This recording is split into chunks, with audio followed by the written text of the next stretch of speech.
What's going on, guys? Just wanted to get my reactions to the Madden 20 beta out there. Obviously can't use any footage here because of the agreement for using the beta, but a lot of people asking, so I wanted to get these thoughts out.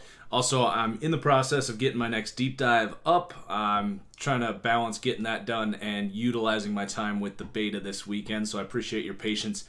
Should be up tomorrow, I think. So the Madden 20 beta, a lot of thoughts here. Overall, very good feedback. What I tweeted out was that the gameplay is about 3 years ahead of, frankly, what I expected. It is amazing. The player movement is so much smoother. It's a lot closer to Madden 18. To be determined if, like, the swerving ability with the runners is overpowered or not. I don't think it is, but it is a lot harder to tackle in space. I will say that's one thing that could probably get looked at is tackling. I've been close to runners a lot and not, getting those animations to tackle. But the gameplay is fantastic. The throwing arcs, better than I could have ever imagined. Frankly, a lot of the clips that you would be seeing from this beta, which you can't post anything, are close to like those 2K8 clips that you see where the players are moving smooth. It doesn't look choppy. The animations are a lot better in Madden 20. And just the throws that will get over, second level defenders on deep ins, on post routes. It is just night and day. Like, it honestly, if I woke up from a coma after 3 years and someone was like, this is Madden 22, look how far we've come, that would be how impressed I would be from this gameplay. As far as franchise is concerned, a lot of negative feedback, and I think you got to look back over the last 5 years, and, it's all about expectations. And the other thing I need to say is, because most people are like, oh, they didn't really add anything, which for one is not true, and we'll talk about some of the new features in franchise mode. But, the biggest problem with franchise mode, in my opinion, over the last 5 years is they might add a feature or two, but they'll screw something else up and take a step back in some regard. This year, I for the first time played franchise mode by myself until about 6 in the morning and had a fun time doing it. I haven't noticed any steps back. It's all been steps in the right direction. And if you go back to my franchise wish list that I made, it was kind of similar to this tone. It's like, I'm not expecting grand new features from one year to the next. What I need to see, though, is the core integral things get fixed. Contract asking prices, regression being looked at, computer logic in general, the core issues. Because if you might add the ability to have offensive, defensive coordinators, you might add the ability to, have a unique skill tree for your coach. But if you're having a 85 overall linebacker, like an Eric Kendricks, for example, who just got a $50 million 4-year contract in real life, asking still for a 4-year, $12 million contract like they were in Madden 19, it's going to just ruin that immersion. So that's the biggest thing for me is the contract asking prices are spot on. And I got to credit Swami, Andre Weingarten. It sounds like he was heavily involved in this. And this was the number one thing on my list was contracts. Now, it's not all the way there yet. And something I'm expecting to see next year is 5th-year options for contracts and the ability to distribute the weight of the contracts if you want to front load it or back load. They don't add those. It does look the same. The interface is the same. So I understand the people that say, they didn't fix contracts, but they did implement a very nice overhaul to the contract system, and it's going to lead to harder, more realistic team building. You're going to see more free agents in the free agency pool because in previous Maddens, the cap space would go up, but the asking price would stay about the same. You'd still only have to pay a star linebacker like $3 million a year, and that clears up $14 million to sign all your other players. So free agency is going to be more exciting. As far as the computer logic goes, that's going to be a TBD for me because I just haven't played enough to truly understand that. I need to test trades, see more drafts, see if the teams are drafting realistic positions and stuff like that. One thing I did notice is that teams were making cuts not strictly based on overall for the first time. A lot of you are familiar, if a rookie was, maybe a high potential 4th round pick, but his overall was lower and he might have been the 3rd defensive end or the 6th wide receiver, they would get cut because their overall was too low. Well, now I've seen some veterans getting released, and you could argue whether or not they should. These two players I'm about to name, ironically, happen to be two players that I have said that their team should cut these players despite their legacy. Eli Manning and Larry Fitzgerald got cut in my offline franchise. So you're seeing teams, but despite those guys being the best player at that position on that team, which is something we see in real life. Just for contract reasons, for age, it's an upgrade to that aspect, and I would expect that some of that is going to translate to the trade logic, to the way teams value younger players versus older players, for example. That's all to be determined, and this isn't an official review. We haven't seen everything yet. So I've noticed some good upgrades there, and then just a lot of integral issues getting fixed here. When a lineman would turn 31, 32 years old, and they would almost always lose 9 pass blocking. They would literally just die at 31 years old, offensive linemen.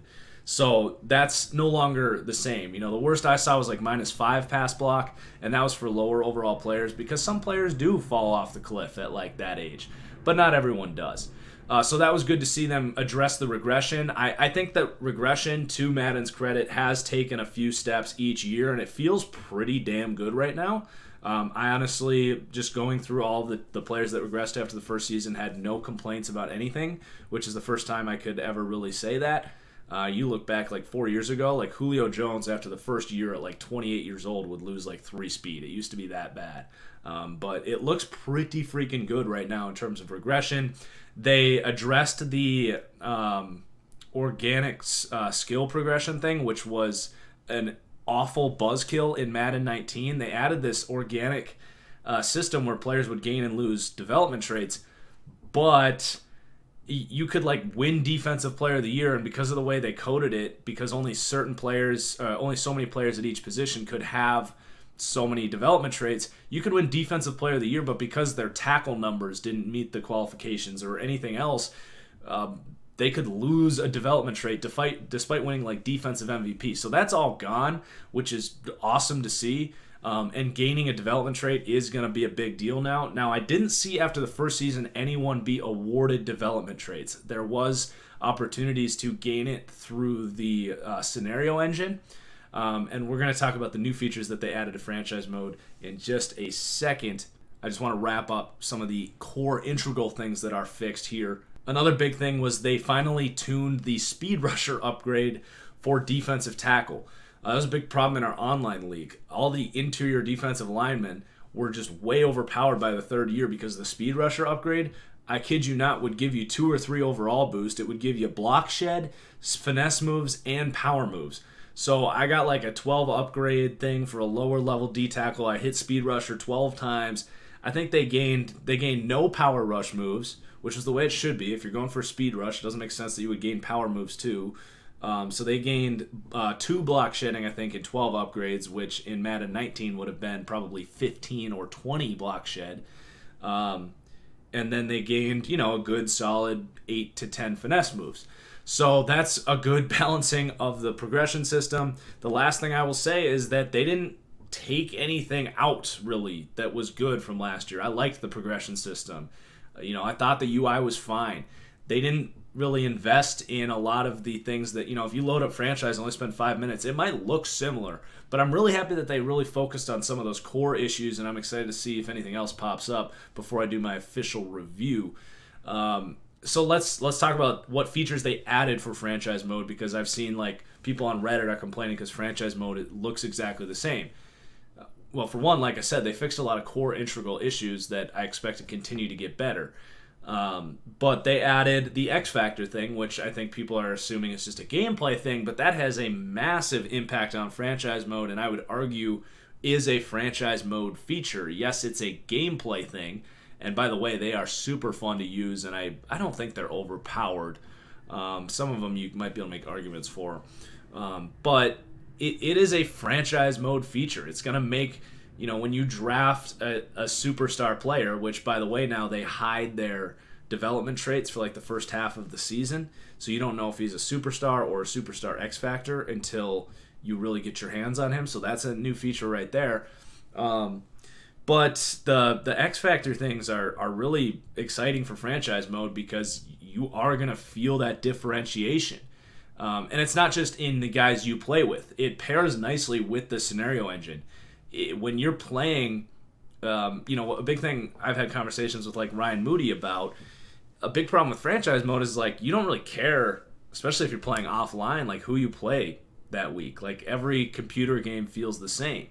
That took a big step up this year with how these X Factors play paired with the scenario engine. So like you might advance to the next week and you have to play Khalil Mack. You're going to get a scenario engine. It's going to say, hey coach, we got Khalil Mack this week. What do we want to do? Do we want to try to like, neutralize him? Do we want to slow him down? Do we want to like ignore him and just kind of avoid him? Or what do we want to do? You're going to get some answers. It's a little shallow, and to be completely honest, the scenario engine was a little underwhelming, but it is an addition and there's nothing wrong with it. It's just very raw right now, something I would expect as a brand new feature for them to keep building on it. This is kind of the interactions and stuff with your staff and the players. That's something that's really good in 2K, but it didn't develop overnight. So I think we will get there. But anyway, it adds that added element of, oh yeah, we got Khalil Mack this week, and then you get a goal of like, okay, limit Khalil Mack to under a sack, or just beat Khalil Mack, depending on what you answer, and then you're going to get XP rewards based on that. But you're also going to be thinking about that player in the game, and you're now, thanks to improved gameplay, forced to think about that player because these superstar pass rushers do just go off. So it is an added immersive element in terms of gameplay that I did immediately feel playing franchise mode. So to say that they didn't upgrade franchise mode is definitely false. I understand that you might still feel underwhelmed, that you look at 2K and say that Madden is just a whole decade behind it. Now, I don't disagree with you. Franchise mode is not where it needs to be, and it has a lot of work to go, but not taking any steps back, improving some of those core issues that you can build off of. Like I said, if the core, problems with the core of team building is broken, it's not going to matter what features you add on top of it. It's like building a house on a swamp. It's just not going to work. So I'm happy with the direction franchise mode is going. I think that they are paying more attention to it, and 2, 3, 4 years from now, it is going to look like a really nice element, as long as they keep taking our feedback, building off of the good features, not taking those features away, fixing the issues that pop up. I think we are well on our way, and Madden 20 is looking like a monumental improvement to Madden 19. There's still time for them to screw it up. There's time for them to make it even better. We'll see when the game officially comes out in like 6 weeks, but I needed to get my thoughts out there. For those that are playing the beta, let me know your thoughts in the comments. Hit that like button, help share the video, all that. Subscribe, and we'll see you guys later. The next video is probably going to be a deep dive, hopefully tomorrow, maybe Monday. So cheers, guys. We'll see you later.